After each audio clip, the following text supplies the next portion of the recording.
Tengok video ini sampai selesai agar tidak berlakunya salah paham. Pemirsa bersama iSelebrity, kami hadirkan kabar terkini, terpercaya dan teraktual. Tetapi sebelumnya jangan lupa subscribe, like dan juga share channel YouTube ini. Berita terhot, perang terbuka Jokowi dan Megawati.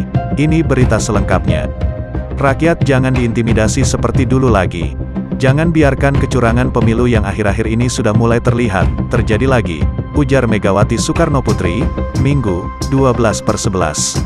Seruan Ketua Umum PDIP itu sudah tentu menyindir politisi ulung yang ia besarkan dan kini berpisah jalan dengannya, Presiden Joko Widodo. Setelah beberapa waktu tak mengomentari perkembangan politik yang demikian dinamis dan bikin sebagian orang terkaget-kaget, Megawati akhirnya bersuara melalui video yang diunggah di akun YouTube PDIP.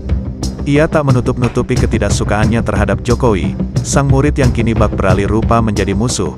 Dalam pidatonya itu, Megawati menyoroti Mahkamah Konstitusi yang melalui putusannya akhirnya meloloskan putra sulung Jokowi, Gibran Rakabuming Raka, menjadi cawapres Prabowo Subianto. Apa yang terjadi di Mahkamah Konstitusi akhir-akhir ini telah menyadarkan kita semua, bahwa berbagai manipulasi hukum kembali terjadi. Itu semua akibat praktik kekuasaan yang telah mengabaikan kebenaran hakiki, politik atas dasar nurani, ucap Megawati. Pidato Megawati bak deklarasi perang. Ketua Umum partai terbesar di Indonesia itu kini berhadapan dengan kader terbaiknya. Sebelum statement perang, Megawati itu pun, beberapa kader PDIP pun sudah aktif menyerang Jokowi. Sesudah pidato itu, cekcok antara PDIP dan kubu Prabowo, yang diyakini mendapat dukungan dari Jokowi, kian intens. Sebelum pidato Megawati pun, keributan antara dua kubu kerap terjadi. Ketua DPC PDIP Solo FX Hadi Rudiatmo misalnya mengeluhkan beberapa polisi berseragam lengkap yang berpatroli di kantor DPC PDIP pada tanggal 8 November. Menurut Rudi, itu tak wajar. Sebab, ia mendengar tak ada instruksi dari Kapolresta Solo soal penjagaan tersebut. Rudi menganggap, patroli polisi di depan kantor PDIP bisa memicu opini liar di tengah masyarakat soal dugaan adanya intervensi aparat jelang Pilpres. Kalau ada perlakuan seperti ini, ya saya perlu menyampaikan ke pengurus partai tingkat atas, DPP PDIP. Apa maksudnya? Katanya tidak ada instruksi dari Kapolresta. Saya tidak mau terpancing untuk mengerahkan massa, ucap Rudi. Kapolresta Solo Kombes Iwan Saktiadi menyatakan, patroli tersebut merupakan upaya memelihara keamanan dan ketertiban masyarakat. Menurutnya, patroli tak hanya dilakukan di DPC PDIP, tapi juga kantor partai lain, serta Bawaslu dan KPU sebagai lembaga yang terkait langsung dengan pemilu. Kami tegaskan, Polri netral. Kalau dugaan apakah ada anggota kami yang berkomunikasi mengintimidasi, tidak ada. Jika dikatakan kami subjektif, kami minta maaf, kata Iwan. Sepekan kemudian, tanggal 15 November Gerindra menyindir keluhan Rudi. Saat itu, di tengah rapat kerja Komisi 3 dengan Polri, legislator Gerindra Wihadi Wiyanto menuding ada upaya playing victim dengan kehadiran polisi di kantor partai. Kita harus jaga Polri. Jangan Polri dibuat seakan-akan ada orang yang play victim.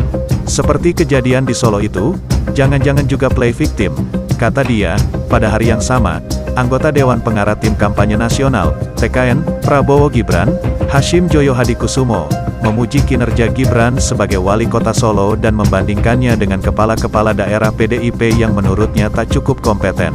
Hashim mengapresiasi sikap tegas Gibran dalam menangani masalah gereja yang ditutup di Solo. Menurutnya, Gibran berani membuka segel gereja itu sehingga dapat kembali digunakan untuk beribadah. Lebih lanjut, Hashim menyindir wali kota Bekasi yang tak mampu menyelesaikan persoalan serupa. Di Bekasi ada gereja namanya HKBP Philadelphia. Waktu itu ditutup. Wali kotanya siapa? Wali kota dari PDIP, namanya Pak Mohtar Muhammad, kata Hashim. Sejauh ini, PDIP belum menanggapi ucapan adik Prabowo itu. Tim Pemenangan Nasional, TPN, Ganjar Mahfud lebih banyak menyoroti kerja-kerja aparat pada masa pemilu. Wakil Ketua TPN Ganjar Mahfud, Jenderal Purn Andika Perkasa, misalnya, menyatakan mendapat tekanan dari sejumlah pihak untuk memenangkan calon tertentu saat ia menjabat sebagai KSAD pada Pilpres 2019. Tinggal kita memilih, mau ditekan atau enggak. Saya pastikan, pada 2019 saya tidak memberikan perintah apapun untuk memenangkan salah satu calon walaupun ada tekanan yang cukup berat, ujar Andika tanpa menyebut gampang siapa pihak yang menekannya. Ari Junaidi, doktor komunikasi politik yang pernah bergabung dengan tim kampanye nasional Jokowi Ma'ruf pada Pilpres 2019 pun mengatakan bahwa penggunaan aparatur negara untuk memenangkan pemilu bukan hal baru. Saya dulu Wakil Direktur Komunikasi dan Informasi di TKN Jokowi. Jadi saya paham betul bagaimana aparat-aparat itu digunakan. Waktu dulu, Pilpres 2019, juga mereka digarap penuh oleh Pak Jokowi. Tutur Ari beberapa waktu lalu kepada Kumparan. Masih soal aparat, juru bicara TPN Ganjar Mahfud Aiman Wicaksono melalui video yang diunggah di akun Instagram pribadinya, Jumat, 10/11, mengatakan bahwa ada personel polisi yang diminta komandannya untuk membantu memenangkan Prabowo Gibran. Atas pernyataannya itu, Aiman dilaporkan ke Polda Metro Jaya oleh pihak yang menamakan diri Aliansi Elemen Masyarakat Sipil untuk Demokrasi. Aiman dituding bicara tanpa sumber fakta yang jelas. Aiman pun tak habis pikir. Ini aneh juga ya, karena saya hanya menyebutkan oknum. Dugaan oknum polisi. Di luar sana, banyak orang bicara sama saya soal itu. Tapi kenapa yang dilaporkan hanya saya, bukan cuma Aiman dari kubu Ganjar yang dilaporkan ke Polda Metro Jaya? Per tanggal 13 November PMJ telah menerima 6 laporan terkait para anggota TPN Ganjar Mahfud. Sebelum Aiman, telah lebih dulu dilaporkan adalah Sekjen PDIP Hasto Kristianto dan politisi PDIP Adian Napitupulu. Hasto dilaporkan atas pencemaran nama baik terhadap Presiden Jokowi, sedangkan Adian dilaporkan atas tuduhan penggiringan opini masyarakat terhadap Presiden. Laporan-laporan ini dianggap TPN sebagai ancaman bagi pihak-pihak yang mencoba menyuarakan netralitas aparat dalam pemilu, termasuk mereka. Ini semacam upaya untuk menakut-nakuti publik yang ingin menyuarakan kecurangan atau ketidaknetralan aparat, kata jubir TPN Ciko Hakim. Menurut TPN, amat mungkin ancaman terhadap mereka bakal meningkat seiring waktu, terutama mendekati masa kampanye. Untuk saat ini, TPN akan membuat posko di setiap daerah untuk mengawasi potensi kecurangan pemilu. Kami ingin supaya masyarakat jangan takutlah dengan tindakan-tindakan represif. Jangan takut dengan intimidasi. Ini bagian dari perjuangan kita untuk memperbaiki demokrasi di Indonesia, kata Ciko. Sebaliknya, Gerindra menganggap narasi aparat tak netral ini sengaja terus-menerus digaungkan oleh pihak yang merasa kepentingannya terganggu. Peneliti Pusat Riset Politik BRIN Prof. Firman Nur berpendapat, ada keprihatinan yang sama-sama dirasakan oleh berbagai elemen masyarakat sipil, termasuk budayawan hingga aktivis. Kondisi ini lantas ditangkap PDIP yang kini berbeda perahu dengan Jokowi. PDIP yang di atas kertas masih partai berkuasa, kemudian malah muncul sebagai kekuatan yang kini melawan penguasa. Mereka berubah sikap karena Jokowi tak lagi berada di kandang banteng. Serangan-serangan yang dilancarkan PDIP, selain terkait kepentingan moral, juga terkait konteks pertarungan elektoral, khususnya Pilpres, ucap Firman. Ia melihat, PDIP hendak menciptakan musuh bersama. Awalnya, gangguan hanya dirasakan kubu Anies Muhaimin, Amin. Mereka misalnya beberapa kali gagal menggelar acara publik, seperti yang terjadi di Bandung dan Bekasi.